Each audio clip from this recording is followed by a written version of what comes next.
დაბრუნდეთ სახლებში და მოგიწოდეთ, რომ აღარ გაიყინოთ.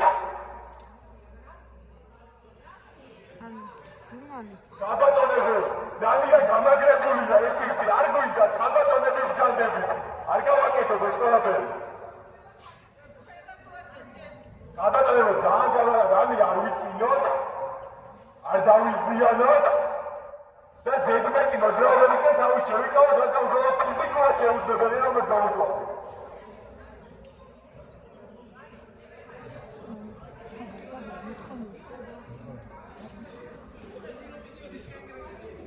ქაბატონები, შეუძლებელია ამ ბარიკადებზე უბრალოდ გადმოუვაროთ, გადმოშალოთ, შესაბამისად უბრალოდ ფიზიკურად არ დავზიანდეთ და დაცვის თანაშრომლებს მოუწოდეთ და უზრუნოთ